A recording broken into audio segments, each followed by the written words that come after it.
Hello everyone, I hope you all are fine. मेरा नाम शोएब सिद्दीकी है और आज हम स्टार्ट करने वाले हैं पॉलिटी का पहला चैप्टर जो कि है द कॉन्स्टिट्यूशन। और आज हम कॉन्स्टिट्यूशन के जस्ट जो बेसिक्स है हम लोग उसके बारे में डिस्कशन करेंगे।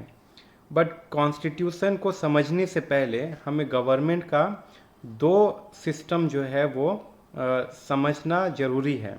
उसमें से पहला है कि जो इंडियन सिस्टम ऑफ गवर्नमेंट है वो कैसा है।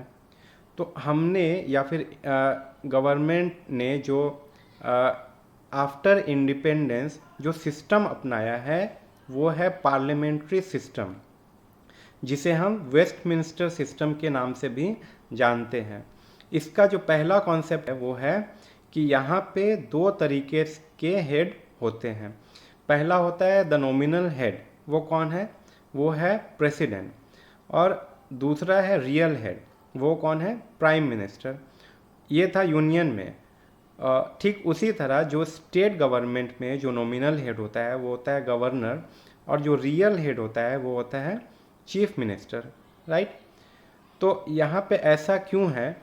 बिकॉज जो अपना नॉमिनल हेड है यानी प्रेसिडेंट या फिर governor, he is bound by the advice of the council of minister. जो काउंसिल ऑफ मिनिस्टर होते हैं उनके एडवाइस से ये जो प्रेसिडेंट गवर्नर है ही इज़ बाउंड, राइट। अब काउंसिल ऑफ मिनिस्टर को हेड कौन करता है?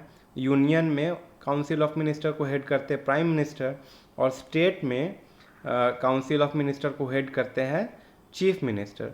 तो इसीलिए अल्टीमेटली जो रियल हेड है वो कौन हो जा रहा है? वो हो जा रहा है या प्राइम मिनिस्टर या फिर अपने स्टेट में चीफ मिनिस्टर। तो ये पहला कॉन्सेप्ट है कि there are two heads, one is nominal and the other one is real. अब समझते हैं अपना दूसरा जो कॉन्सेप्ट है उसके बारे में। ये क्या है? ये है organs of the government system in India, या फिर पार्लियामेंट्री सिस्टम में कौन कौन से ऑर्गन्स होते हैं। तो अपने बॉडी में जैसा बहुत सारा सिस्टम है, digestive system, respiratory system, nervous system. उन सब में क्या होता है? उन सब में वेरियस ऑर्गन्स रहते हैं। जैसे मान लो अपना डाइजेस्टिव सिस्टम, उसमें क्या है? उसमें बहुत सारे ऑर्गन्स हैं, लिवर, स्टोमैक, इंटेस्टाइन। ये सभी आपस में मिलकर अपना अपना काम ठीक तरीके से करेंगे तो ही अपना जो डाइजेस्टिव सिस्टम है वो ठीक तरीके से चलता रहेगा। ठीक उसी तरीके से जो गवर्नमेंट का जो सिस्टम है उसको चलाने के लिए तीन ऑर्गन्स अपना अपना काम सही तरीके से करें तो ही ये गवर्नमेंट सिस्टम सक्सेसफुली चलता रहेगा। तो वो कौन कौन से तीन ऑर्गन्स है? पहला है द लेजिस्लेचर। तो यहाँ पर जो आप पिक्चर देख रहे हैं ये अपने न्यू पार्लियामेंट का पिक्चर है। यहाँ पे सभी मेंबर्स ऑफ पार्लियामेंट वो बैठ करके हैं, राइट। अब ये लोग यहाँ पर बैठ करके क्या कर रहे हैं? यानी लेजिस्लेटिव लोग का फंक्शन क्या है? इनका फंक्शन है लॉज फ्रेम करना। लॉज, पॉलिसीज़, रूल्स, रेगुलेशन, ये सभी कौन फ्रेम करते हैं? Parliament, right. तो अपने यूनियन में दो हाउसेस हैं, लोकसभा, राज्यसभा। दोनों में कौन बैठते हैं? दोनों में ही एमपीज बैठते हैं, मेंबर ऑफ पार्लियामेंट बैठते हैं। जो लोग लोकसभा में बैठते हैं उनको बोलते हैं लोकसभा एमपी, जो राज्यसभा में बैठते हैं उनको बोलते हैं राज्यसभा एमपी। ज़्यादातर उसमें इलेक्टेड रहते हैं और कुछ नॉमिनेटेड रहते हैं। कौन नॉमिनेट करता है? प्रेसिडेंट। वैसे ही अपना स्टेट में भी सिस्टम है, लेजिस्लेटिव असेंबलीज है, कुछ स्टेट्स में लेजिस्लेटिव काउंसिल्स है। तो वहाँ पर भी वो लोग बैठ करके लेजिस्लेटिव का फंक्शंस करते हैं। तो उनका मेन फंक्शंस यही है कि लॉज, पॉलिसीज़ फ्रेम करना। अब आते हैं अपने दूसरे ऑर्गन के बारे में। दूसरा ऑर्गन कौन सा है? Executive, right. अब नीचे देख रहे हैं कुछ लोग बैठे हुए हैं। तो ये कुछ लोग कौन है? ये कुछ लोग मिनिस्टर्स हैं, इनमें ऑफिसर्स भी हो सकते हैं।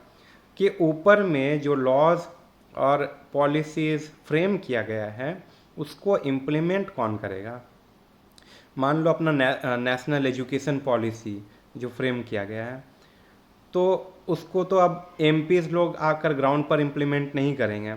उसको इम्प्लीमेंट करने के लिए वेरियस मिनिस्ट्रीज़ है। वो मिनिस्ट्री में कौन कौन रहते हैं, जो हेड करता है वो है मिनिस्टर, और बहुत सारे ऑफिसर्स हैं। ये लोग सभी मिल करके वो laws, policies, rules, regulations, scheme, ये सभी इम्प्लीमेंट करते हैं। तो ये है अपने दूसरे ऑर्गन यानी एग्जीक्यूटिव का फंक्शन। इसे जनरली कौन अपॉइंट करता है, president on the advice of the prime minister. और प्राइम मिनिस्टर वही होते हैं जो कि मेजॉरिटी पार्टी के या फिर कोलिजन के लीडर होते हैं हाउस में, राइट। तो ये था अपना सेकेंड ऑर्गन। थर्ड ऑर्गन जो है वो है द जुडिशियरी। जुडिशियरी का काम क्या है, they perform the judicial functions of the state. अपना ये सुप्रीम कोर्ट है यहाँ पर। तो ये जो बहुत सारे जो वेरियस कोर्ट्स है, ट्राइब्यूनल्स है, उनका काम क्या है, उनका काम है लॉज ठीक तरीके से इम्प्लीमेंट किए जा रहे हैं या फिर नहीं, ये देखना। जो लॉज फ्रेम किए जा रहे हैं वो अकॉर्डिंग टू कॉन्स्टिट्यूशन है या फिर नहीं, ये देखना। इसके अलावा जो आम लोगों के आपस में जो डिस्प्यूट्स है, क्रिमिनल केसेस है, ये सभी देखना किसका काम है, जुडिशियरी का, राइट।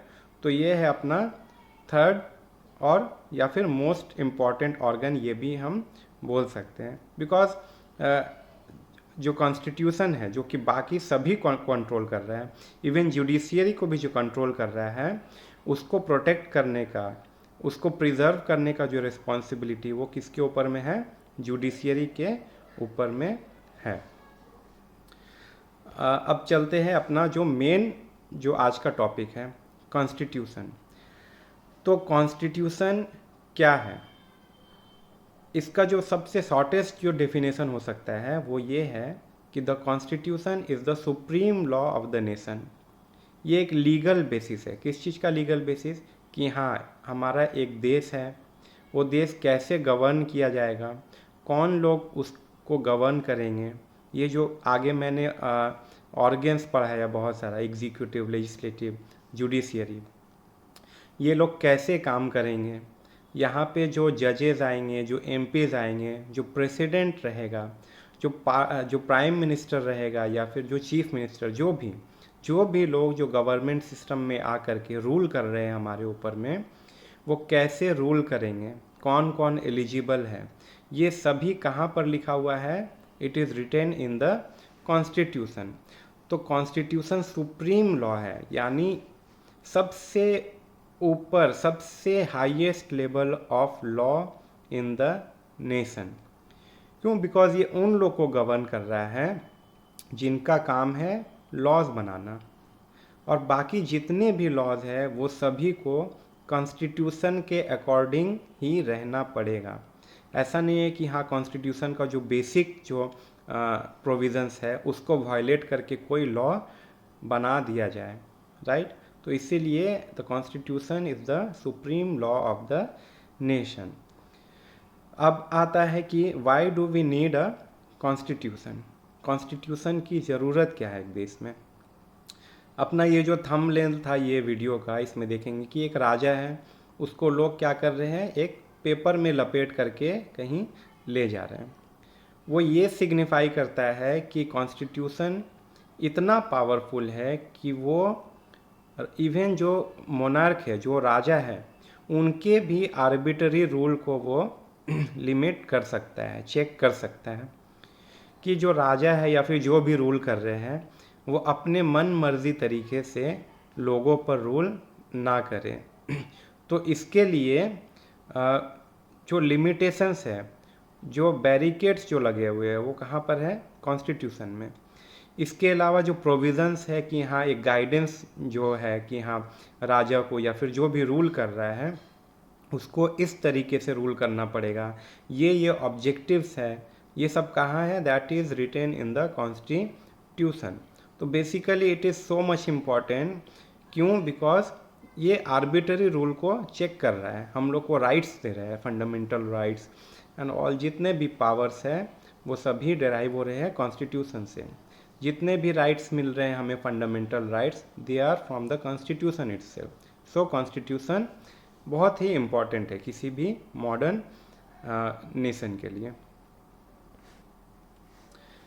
अब आता है टाइप्स ऑफ कॉन्स्टिट्यूशन के ऑल ओवर द वर्ल्ड जितने भी कॉन्स्टिट्यूशन है वो कितने तरह के हैं।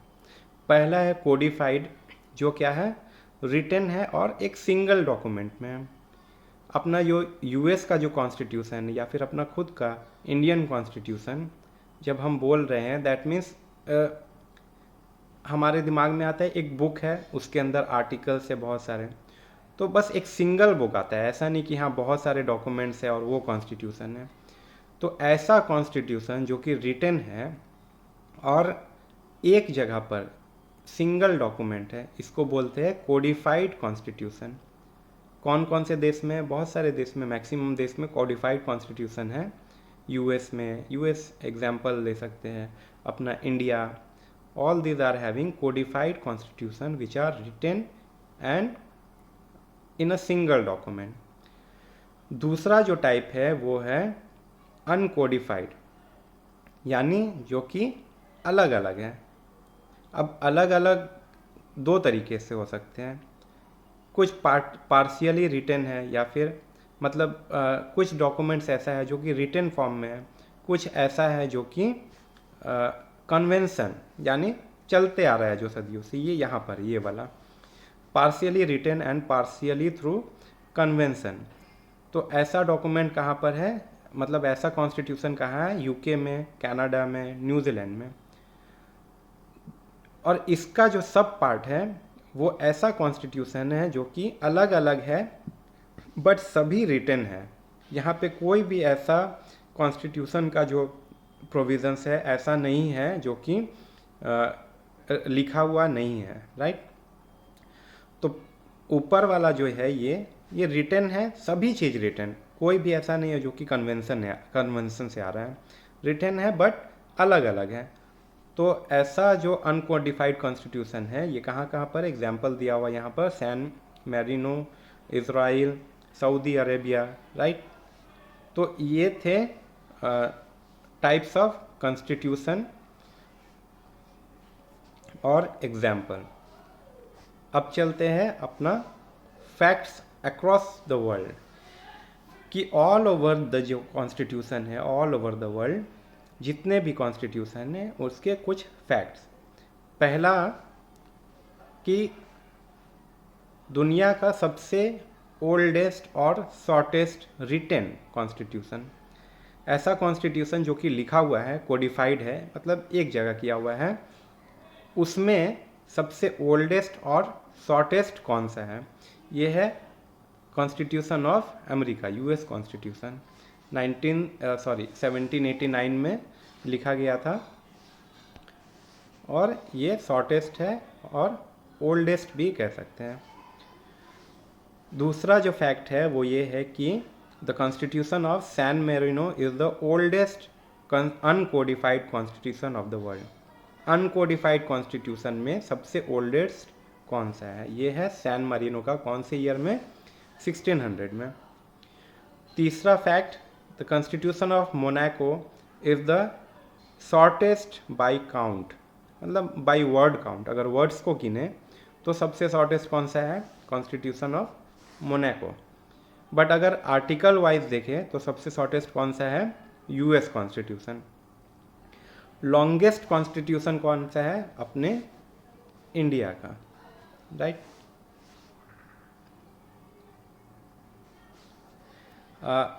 अब ये ओल्डेस्ट कॉन्स्टिट्यूशन यहाँ पर जब हम लिखे हैं तो यहाँ पर लिखा हुआ है सैन मैरिनो, बट इससे बहुत साल पहले एक कॉन्स्टिट्यूशन टाइप का डॉक्यूमेंट्स आया था जो किस नाम से फेमस हुआ? मैग्ना कार्टा 1215 में। ये कौन इशू किया था? ये इशू किया था किंग जॉन ऑफ इंग्लैंड। तो बिकॉज ये बहुत ही कॉम्प्रिहेंसिव नहीं था, इसीलिए इसको कॉन्स्टिट्यूशन के हिसाब से हम ट्रीट नहीं कर सकते। इसमें कुछ ही प्रोविजंस थे। और ये मैग्ना कार्टा जो 1215 में किंग जॉन ने इशू किया था, ये बेसिकली जो फ्यूडल सिस्टम्स थे, जो वहाँ जो अमीर लोग थे, उन लोगों के राइट्स को ही प्रिजर्व करने के लिए ये बनाया गया था। प्रॉपर्टी राइट को ये प्रिजर्व करता था। तो इसीलिए कॉन्स्टिट्यूशन के तौर पे इसको ट्रीट नहीं किया जा सकता है। बट अगर ओल्डेस्ट जो लिमिटेशंस है जो कि किसी किंग के ऊपर में लगा है, तो वहाँ पे ये मैग्ना कार्टा, बस हम लोग ईयर याद रखेंगे, इतना काफ़ी है। और कौन इशू किया था? इशू किया था किंग जॉन ऑफ इंग्लैंड। अब कुछ फैक्ट्स है अपने इंडियन कॉन्स्टिट्यूशन के, एमसीक्यू क्वेश्चंस में ये आ सकते हैं। पहला, it is the lengthiest written constitution of the world at present, consisting of 448 articles, 25 parts, 12 schedules. आज हम वीडियो बना रहे हैं 27 को, तब। दूसरा जो फैक्ट है वो है कि it had 395 articles, 22 parts and 8 schedules at the time of commencement. जब ये कमेंस हुआ था, जब कॉन्स्टिट्यूशन बन के रेडी हुआ था, उस टाइम में यहाँ पे 395 आर्टिकल्स थे, 22 पार्ट्स थे और 8 शेड्यूल्स थे। तीसरा, it has been drawn from various sources. बहुत सारे सोर्सेस से इसमें आर्टिकल्स, प्रोविजंस लाए गए हैं। और मैक्सिमम जो प्रोविजंस है वो कहाँ से है? That has been from government of India act 1935। वहाँ से 250 प्रोविजंस जो है ले लिए गए हैं। चौथा points, it is a blend of rigidity and flexibility. कुछ चीज़ें ऐसा है जो कि रिजिड है, उनको चेंज नहीं किया जा सकता है। उसको बोलते हैं हम लोग basic features of the constitution. जो अपना केशवानंदा भारती केस था एक, उसमें ये प्रोविज़न लाया गया था।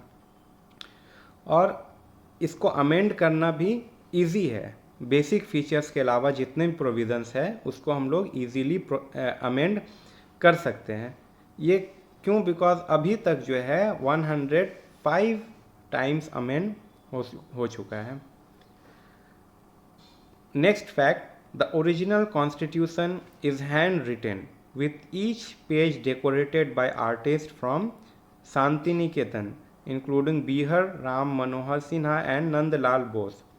तो ये जो बैकग्राउंड में आप देख रहे हैं, ये अपने कॉन्स्टिट्यूशन का जो ओरिजिनल कॉन्स्टिट्यूशन था उसका पहला पेज है। और ये एक अपना नेशनल एम्ब्लेम जो है उसका एक पेंटिंग है। इसे जब कॉन्स्टिट्यूशन बना गया था ओरिजिनल वाला, उसमें बहुत सारे पेंटिंग्स थे और उसको हैंड रिटन किया गया था, मतलब कैलीग्राफी।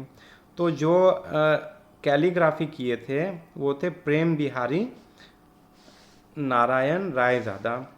और उसमें जो कॉन्स्टिट्यूशन के अंदर में जो पेंटिंग्स ये सब थे वो कौन किया था? शांति निकेतन के जो कला भवन है वहाँ के बिहार राम मनोहर सिन्हा और नंदलाल बोस और उनके स्टूडेंट्स मिलकर के पेंटिंग्स किए थे। और फिर उसके बाद एक हिंदी वर्जन आया था, उसको भी हैंड रिटन, हाथ से लिखा गया था, और उसमें कैलीग्राफी किए थे वसंत कृष्णन वैद्या। तो ये कुछ इम्पॉर्टेंट फैक्ट है हमारे इंडियन कॉन्स्टिट्यूशन के।